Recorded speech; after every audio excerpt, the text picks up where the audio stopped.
Dark-skinned activists in the building. I am the creator, the inventor, the designer, the architect of the first platform in history to fight to end what some people call colorism, but I call it darkism. I started the movement in 1998 before there was social media. Brought my movement onto social media in 2010, creating the first colorism channel. Went viral in 2015 for calling out Kendrick Lamar's darkism. And then subsequently was made Donkey of the Day by Charlemagne and the Breakfast Club for calling myself the dark-skinned activist. And then after that, a lot of black people on social media, which is my core audience, of course, they said I was crazy, but then they all started copying me and creating channels based on colorism and darkism and that kind of thing. But it's only one dark-skinned activist. All right, so that's the background real quick. I want to let everybody know that I'm going to be doing a performance reading of my play, A Dark-Skinned Woman's Revenge, at the Atlanta Black Theater Festival, September 1st. It's going to be at the Tubman Museum. And if you guys want to support, make sure you go to my Cash App or to my GoFundMe. The Cash App is $RASHIDA LALA. That's $RASHIDA LALA. $RASHIDA LALA. All right, so I'm making this video. Good morning. Hey, I'm out here working out, y'all. I look a mess. I know I look a mess, but it's all good. I'm out here working out. I'm gonna show y'all at this park. Now, I know y'all see this park, and it's a beautiful park. I know it's very gorgeous. And one of the reasons I like to come out here because this park is very nice, aesthetically pleasing. But I'm gonna tell y'all, it's some demons at this park. It's some demonic behavior that's going on and around this park that I want to talk about this morning. And I just had to say it because this person, I saw this person this morning. So let me go back to the beginning of this. So about, I want to say a month and a half ago, I was out here walking around this park exercising. And I like to come out here early in the morning because Florida is very hot. So, you know, the hotter it gets later in the day. So I like to come out here in the morning. So about a month and a half ago, I was walking around this park, or running around it, whichever one. I probably was running because I was preparing myself for the Atlanta Peachtree Road Race. So I was going around this beautiful park right here. And as we're walking, we might see the same person. But anyway, I was minding my business, going around this park. And this person, a black woman with, y'all know I wear my hair in twists. And she had her hair in twists damn near identical to mine. She abruptly runs up to me and says, "Can I use your phone?" And I stop and I look at her like, because it was a bit startling, because it was early in the morning. It was probably somewhere around maybe 6:45 in the morning. And she asked me if she could use my phone. And when I looked at her, I could tell that this woman was high off something. And I'm kind of hesitant to just be like letting people, if they in that state of mind, use my phone like that, because people could run off with your phone and do all kind of crazy stuff. But she just seemed so desperate, and I decided to let her use my phone. So she wanted to call her mom, and what she was doing is begging her mom for money. And in the course of the conversation, I began to understand that this black, dark-skinned young woman is addicted to drugs. Addicted to drugs. And just to describe her, she actually is not like a drug addict that's like real beat down and torn down and messed up looking after years and years and years and years of drug use. She's not at that level. Because her hair was done, like I could tell her, because you know I got my hair in twists, so I know a good twist when I see it. So she had her hair done and nicely in twists. She had on a nice outfit. And the outfit was, you know, it was a very nice outfit. She did not smell, because a lot of us think that people that are on drugs, they smell, and some of them do. But she was just, you know, twitching and shaking, and she was literally just like acting like so desperate, like if she don't get, I guess, that next hit of drugs, that she was just gonna just die. I don't know. So when I saw that kind of desperation, I mean, of course you feel sorry for people, because, man, drugs, you know. She then got on the phone and she was talking to her mom, and I thought that she might, my instincts told me this chick might run off with your phone, so you need to kind of hold the phone and put it on the speaker so that she doesn't just take off with your phone, you know.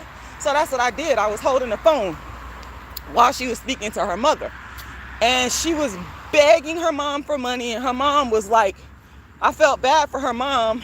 Her mom has a I could tell that she's not from the Americas originally. I don't know where she's originally from, but she has an accent.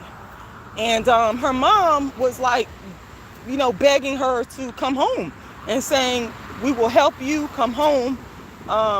And the girl was not even trying to, the woman was not trying to hear it. She just wanted her money to get her drugs. That's what it was. I mean, after I just stood there for about 5 minutes, obviously I could hear their conversation because I had her on the speakerphone, and I didn't want her to run off with my phone, so I held the phone. So I heard what was being said. And the mom was just like begging her, hey, I want you to come home, telling her that she loves her. And all of that was falling on deaf ears, because this woman only cared about getting some money to do some drugs. And it was very, very sad, y'all. And yeah, I know this park is very beautiful, but I'm telling you right now, there's a lot of homeless people that be over here, a lot of drug addicts. And when we get down there at that end by that store, y'all gonna see some of them. Y'all, well, should I say y'all might see some of them. So, speaking of the store, as I'm nearing that store, you guys can see down there, that's where I saw her. Fast forward to today, which is like a month and a half later, I see this girl this morning. Now, I want to say about a month ago, I got a text, and it was from a number I didn't recognize, and the text was saying, come home, I love you, I care about you. And I'm like, who is this? So I text the person back and I said, who is this? I don't know you. And then the woman, it was the woman's mother, and she explained to me, she was like, you know, you had let my daughter use your phone. And I was like, oh, okay. And then she was like, well, if you see her, let her know that I'm looking for her, or it's to call me. And so I did tell her, I said, if I see her, because I, you know, sometimes I come to different parks around St. Pete and exercise. I'm not at the same one. Anyway, today I happen to be here, so I had told her whenever she texts me, this is probably about a month ago, that yes, if I see her at this park, you know, where I'm exercising at, I will let her know that you want her to call her and that you're looking for her. And so lo and behold, there's that store. That's where I seen her at, right over there. I'm walking, and I sees her, right? And she's doing the same exact thing. I could tell this morning that she was very high, and she sees me and remembers me. And she was across the street, and I'm walking over here, and she runs across the street. And I looked at her, and I was like, okay, I did promise her mom that if I see her again, that I would let her call and let her know, hey, your mama is looking for you. And that's what I did. And she was twitching, and you know, how can I describe it? I can't say that I've been around a lot of people that have been addicted to drugs, but I have seen them, and I could tell that this woman was high. And I told her this morning before she got on my phone, because I mean, if I'm letting you use my phone, you're gonna probably hear a lecture. I'm letting her know, look, you need to get off drugs. Your mom loves you. Your family cares about you. You are destroying yourself And if you keep doing this, you're gonna die. I told her point blank, period, straight up. There she go right there, y'all. There she go. She might come back across here trying to get me to let her use my phone. Or maybe she done went over there and got some money from somebody. But it's the one in the, I don't know if y'all can see it, but it's the one in the black. That girl walking right there with them long locks. That's her. And so she talked to her mom this morning, and the mom told her, see, y'all see her? She right over there in the black. This is really sad. Let me tell y'all something. Drugs is not gonna solve y'all problem, dark-skinned people. Drugs is not, that's her right over there. I don't know if y'all can see her, but that is her. You guys see? Drugs is not gonna solve y'all problem. Drugs is going to make things worse. So now she over there at the Chevron begging people for money. And I gave her mom the address to that store right there, so that her mom, because I told her after she got off the phone with her mom and she realized her mama wasn't going to send her no money, which I'm kind of glad her mom didn't send her money, because all you're going to do is buy drugs. So what's the point? I told her mom where she's at, because the mom apparently lives a couple of hours away. But, you know, I told her where she at, and this is kind of where, unfortunately, it looks like a nice area, but the people that do drugs and carry on with their foolishness in that respect, they like to gather over here. And that's another thing. When the girl was over here talking to me, I keep calling her a girl. When the woman was over here talking to me, the other drug addicts, they was like I could see they was inching and coming over here. And I'm like looking at them like, I ain't trying to be funny, but yeah, hey, RASHIDA STROBER ain't never touched drugs a day in my life. And I done been through hell and high water. I'm too good for drugs. So I'm looking at them like, y'all better stay over there, because I can't help you. The only reason why she was over here with me is because her mother, because first of all, she stopped me that one day months ago asking me to use her phone. I didn't know what the hell was going on, but I just let her use it. And then her mom, I guess her mom said, I want to see how my daughter doing, and so she'll call back numbers that her daughter had previously called her from. So the mom texted me, and I promised the lady if I saw it, because I felt sorry for her, you know. But yeah, all up and down here. Let me just let y'all see.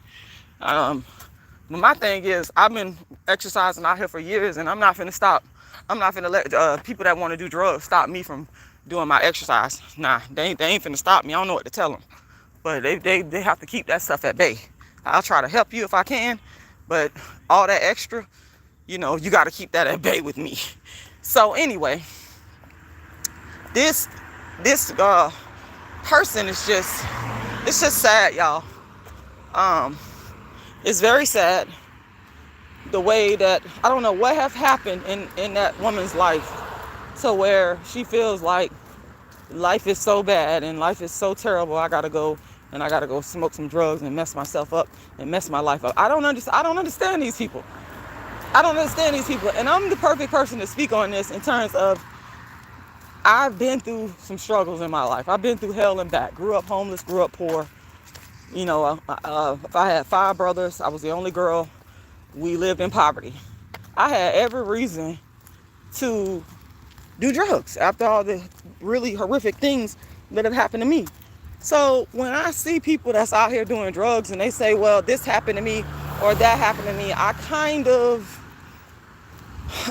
feel for them, but at the same time, that to me is no excuse to do drugs. Why? Because one thing I always knew when I was going through my life struggles, and still am going through some life struggles, but the one thing I always had a very clear understanding of was that drugs will make whatever you're going through worse.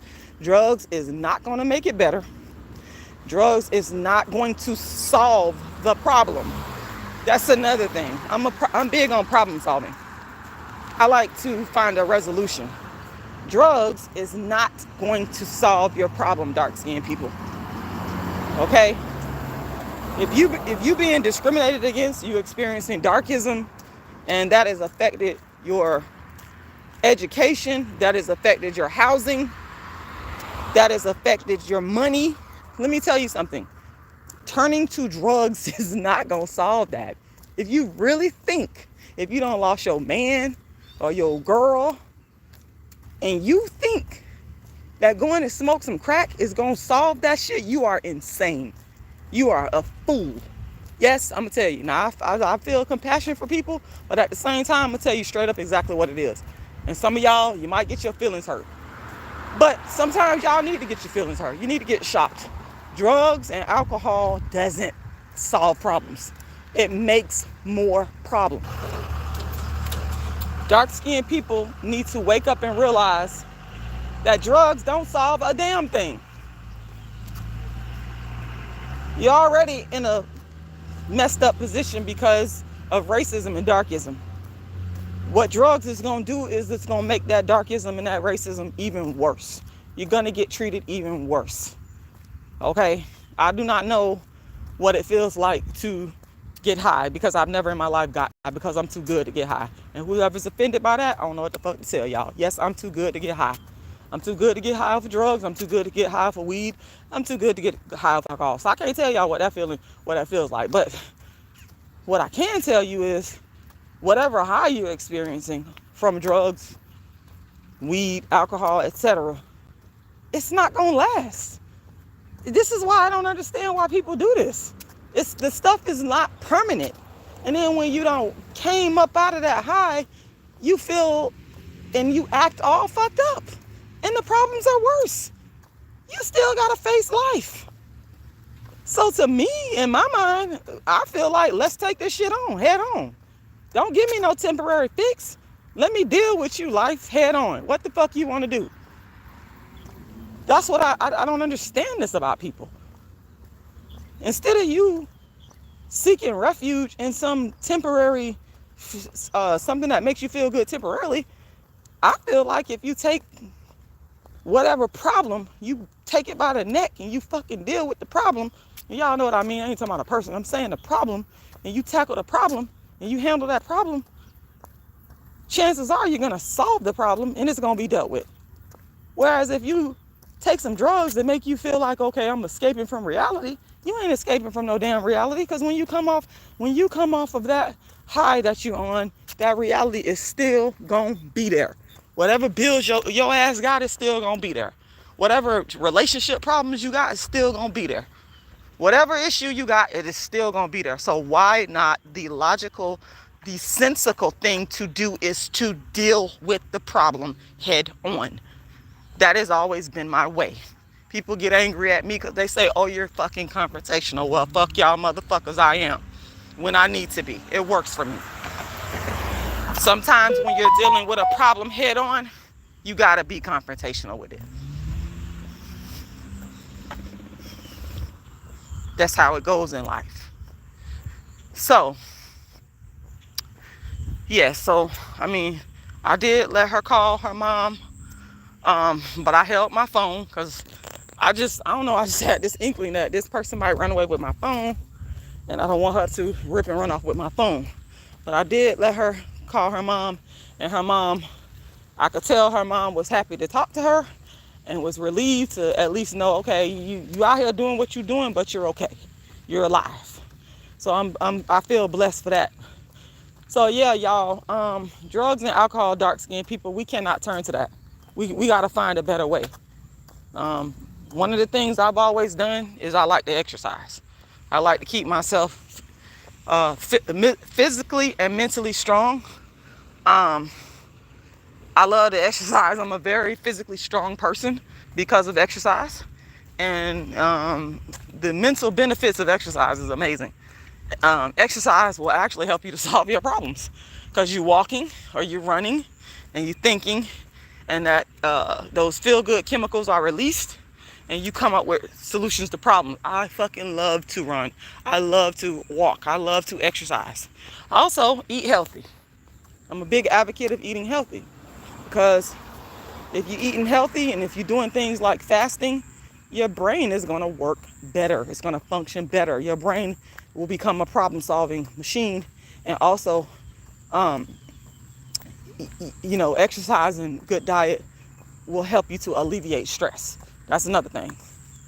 So we got to find better ways. We got to find better coping strategies. Also, I'm a big proponent of counseling. When I was going through what I was going through back in 2020, 20 with one of these YouTubers that was on here harassing and stalking me. I was going through hell after all the foolishness that this person did to me. That's another example. I didn't turn to drugs and alcohol. You know, I got up on my running. I got up on my, of course, up the ante on my veganism. I did a lot of fasting, and I got some counseling. So I am a big proponent of counseling. I'm a big proponent of counseling. Yes. And also a prayer. Also a prayer. Whether you are a Christian, whether you are a Muslim, it don't matter. Pray. And ask for help. So yeah, y'all. Hot Wings and Ranch said my mom wanted me to be strung out on drugs because I exposed her husband. Oh my God. Well, if that's the case, then that person need to be locked up in somebody's jail. I'm sorry to hear that. And it is my assumption that you didn't succumb to ending up on drugs, and that's a blessing from God. Good morning, Sir Uncle Buck.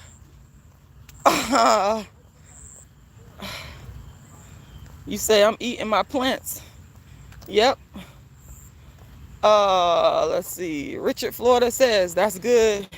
You did that, Rashida. We don't have access to drug rehabs in a dark-skinned community. Oh, that's an excellent point.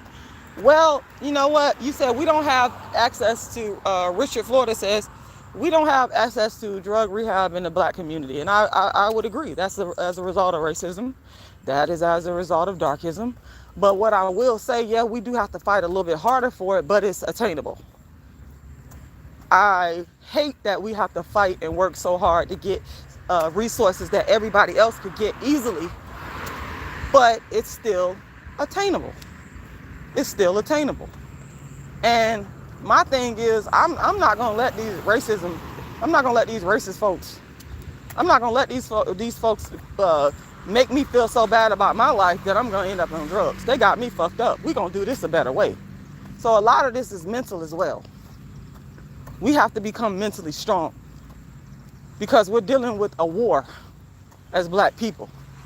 So a lot of it is we got to put on our big girl panties, and men got to put on their boxes, and we got to become mentally strong. And we got to say, we're not going to do this, because if you a soldier and you fighting in a war, you can't be out there drunk and high. How you going to fight? How you going to be able to pay attention? How you going to know what to do? How you going to know to defend yourself if you cannot even think straight because of drugs or alcohol? Does that make sense? That doesn't make any sense. And it's not a lot of true warriors that are left. This is not a lot. So the ones that's conscious and the ones that understand what we need to do, you have to keep your mind as mentally strong and sound as possible. And I've already said that is done through the help of God. That is done through prayer and meditation. That is done through exercise. That is done through eating right. That is done through staying the fuck away from drugs, staying the fuck away from alcohol. So if we know that there's a lack of resources in our community, one of the things that we could do is not even mess around with such evil poison. We have a choice. You have a choice in the matter. You have a choice not to deal with drugs and alcohol. But I do agree with you that there needs to be more access for dark-skinned people, for drug rehab, mental health. There needs to be more. And there are people out there, that are doing their part to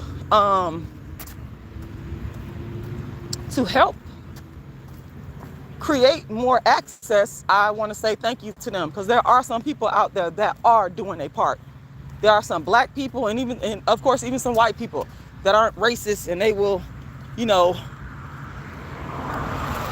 their part to help. So, let me show y'all the gator pond. This pond right here is full of gators. Yes, it is. There's gators all around. Yep. All around. Yep. And yeah, you are right that the drug treatment programs are offered through the state. But I think that sometimes dark-skinned people may feel hesitant based on racism that they may feel like they may experience of not being accepted or whatever the case may be. But I'm the type of person like this. I'm not going to let racism stop me from getting what I need for anything. I already know that it's racism that's going to exist. We already know that off the rip. We know that racism exists, but we cannot let that stop us from getting what we need. We have to take the lead from our ancestors, people like Harriet Tubman.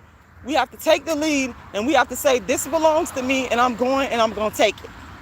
That's what we have to do. We have to ignore. That's one thing I love about Harriet Tubman. She knew that racism was existing. She ignored that reality and she kept on going.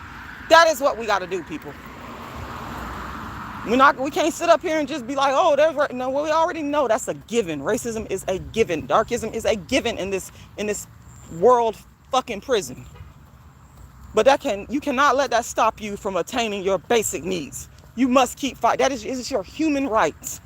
It is your human right to fight for your basic needs, to demand it and to get it. So we don't let that stop us. We gotta keep on going. We gotta keep on going. So anyway, y'all, that is what I want to say.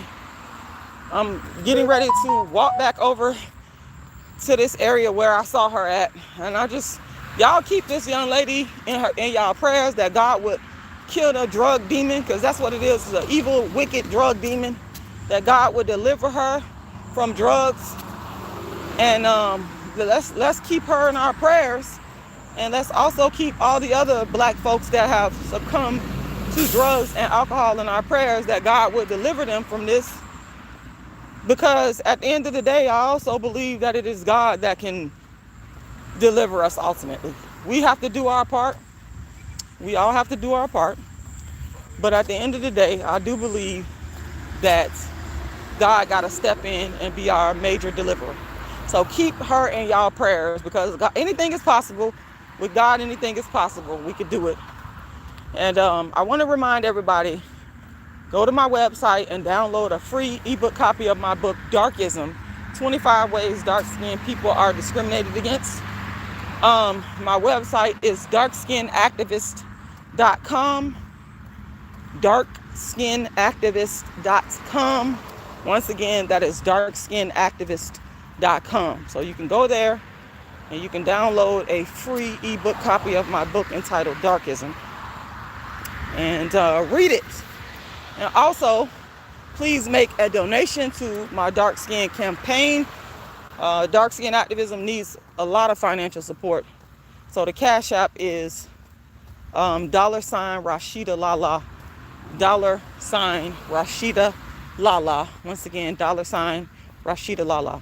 So y'all can go to the, not for this particular live, but if you look at my other lives, you can look in the description and you'll see the Cash App there. And you'll also see the GoFundMe information there. You can also Google Rashida Strober GoFundMe. And if you Google Rashida Strober GoFundMe, so I'm asking that everyone in the sound of my voice go make a donation to either my Cash App or to my GoFundMe. And once again, that Cash App is $RASHIDA LALA. $RASHIDA LALA. And the GoFundMe, you can Google it by googling Rashida Strober GoFundMe. I want to thank y'all for taking the time to listen to what I have to say. That girl, she's still over there.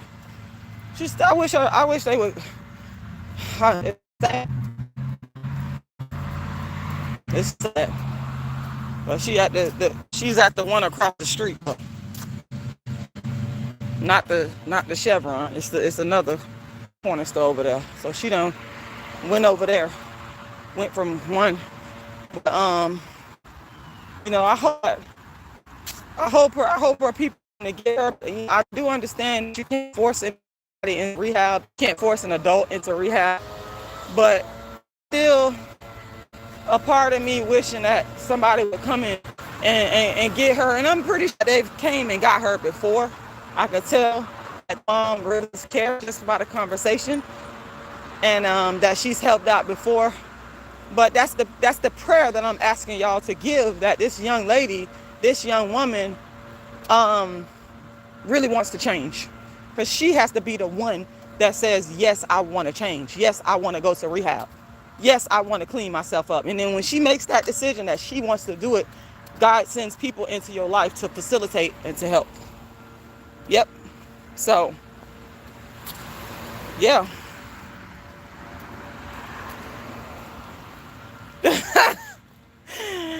Hot Wings and Ranch says, I remember your don't trust them if they wife ain't dark skinned video. It saved me in many situations. You're the truth, Rashida. Well, thank you. I appreciate that. Oh, hey, now we got some. Hey, Darrell, good morning. Hey, Ebony Knowledge. Okay, now we got somebody on here that wants to come and start some shit, but it's okay. People been starting shit with me. I can handle it. Y'all been doing this to me for years. All right, we got Violet Dreams is your name. You said, what have you done to help light-skinned people? Well, you need to go check my history, boo. That's what you need to go do. I'll be on here all day talking about what the dark-skinned activist has done to help black people, which includes light-skinned people. What I'm gonna tell you is go check my resume. Go check my resume. Go check my resume, and you can find out for yourself. Go do your research, and you can find out for yourself what I have done. I mean, I've made plenty of videos over the years documenting my activism in the black community. My whole channel is primarily what that's about, as well as I've done many videos where I've documented my history of helping black people in the black community, which includes light-skinned black people. So while you're coming on here trying to make it seem as if other colors, skin tones of black people shouldn't be helped, that's a divide and conquer tactic. I'm not gonna get off my focus. I am the world's first and only dark-skinned activist, and this video was prompted by me seeing a dark-skinned person that was on drugs, and I'm gonna stay focused on that. That's why I made the video. I didn't see no light-skinned person on drugs this morning. That's not what I saw. I saw a dark-skinned person that approached me. Like I said, you just joined the live, so you need to go replay it. This person approached me asking me to use my phone months ago, and I saw the condition. Okay? And that is what I saw with my own eyes. So I report on what I see as the dark-skinned activist. So don't come on here trying to start no mess, trying to make it seem as if I'm not in support of black people of all skin tones being supported. That doesn't even make any sense. But see, that's what the devil comes to do. They try to turn something good into something bad. I'm coming on here speaking about what I actually seen walking down the streets of St. Petersburg in terms of a black dark-skinned woman on drugs and helping her. And this person is coming on here trying to make it seem like, well, you don't want to help light-skinned black people. See how manipulative and deceptive that is? That's very manipulative and deceptive. But I see right through it. You're not going to stop me and my dark-skinned activism. If I go through an experience with a dark-skinned person and I feel like I want to come on my social media and I want to speak on it, I'm going to speak on it. I'm not going to censor myself to make y'all feel good. I'm not going to do that. I'm not going to do that. I'm going to speak on it from my perspective and what I see and what happens to me on a day-to-day basis. And this is what happened to me this morning. I saw a dark-skinned person on drugs that approached me, and I'm here to talk about it. Just that simple. All right. Like I said, I want to encourage everybody to make a donation to my platform. I prefer the Cash App. The Cash App is $RASHIDA LALA, and that's $RASHIDA LALA, $RASHIDA LALA. Thank y'all for watching. Like, share, subscribe, and donate.